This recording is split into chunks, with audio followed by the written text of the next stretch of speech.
I grew up traveling in the backseat of my family's wood-paneled station wagon. Getting lost fills my soul. It's who I am. It's embedded in my DNA. I'm on a mission to explore and experience every country on the planet, visiting the craziest, most unique places and people in every corner of the world. I'm Jim Kitchen. Join the journey.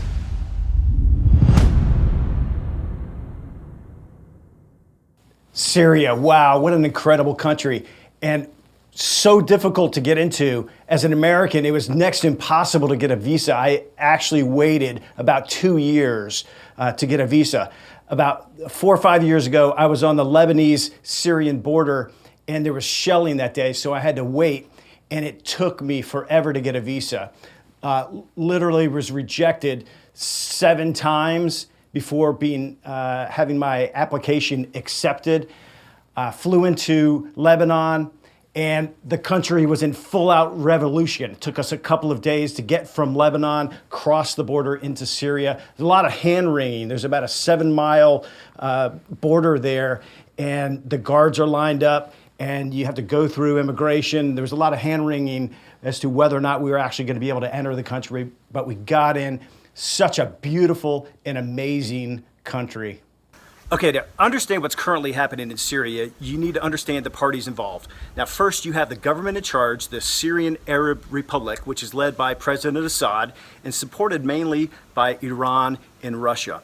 Now, Syria's been in civil war since 2011, and the military has been fighting against different rebel groups supported by the US, Turkey, Saudi Arabia, the UK, and others. So on the one hand, you have the government, with a lot of countries involved, fighting the rebels with other countries involved. And then, to make matters even worse, you have the Islamic State, or ISIS, also involved. The Islamic State fighting against the Syrian government troops, while at the same time fighting against the rebels. This gruesome triad. So you have the rebels in northern Syria fighting against the Islamic State.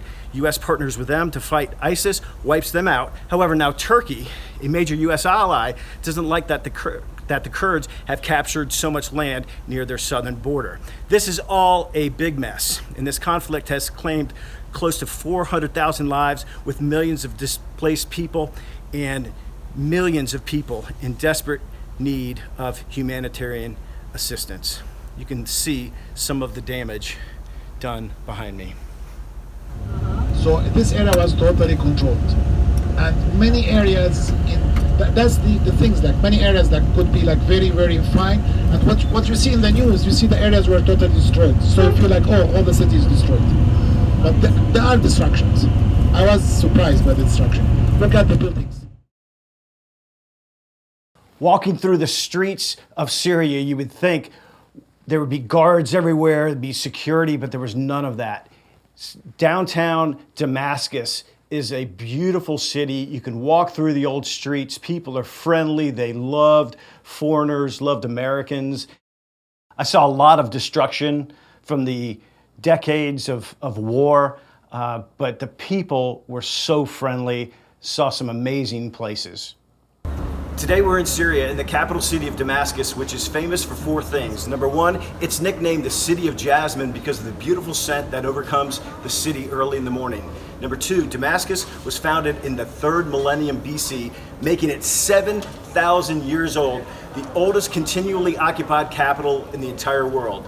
Number 3, in the Middle Ages, Damascus was on the gateway from Asia to Europe in the Silk Road, and it was famous for damask, the woven fabrics, hence the name Damascus. And number 4, it's in this city that one of the most important conversions took place. Saul of Tarsus saw a light from heaven, fell to his knees, had scales on his eyes, and God told him to go to Straight Street in Damascus to pray at Judas's house. So he meets with Ananias here in Damascus, gets baptized, and the man who had once persecuted Christians became the biggest evangelist for this faith. And it all happened right here on Straight Street in Damascus, Syria.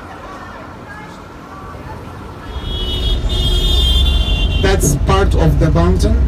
That's part of the mountain, Constituent Mountain, and all of, we call it Al-Muhajirin Mountain. When the immigrants came to It's a controversial thing. We call that mountain the immigrants' mountain, when people started to migrate to Syria from different parts of the world, and now we are the migrants to the rest of the world. So it's a kind of life, generally speaking. Very nice. Absolutely loved my time in Syria. It was a country that I will never forget and can't wait to go back and spend weeks or months there. It's that wonderful there. I loved my time in Syria. Thanks for tuning in. Make sure to like, comment, and subscribe to keep exploring and learning about the rest of the world. Join the journey.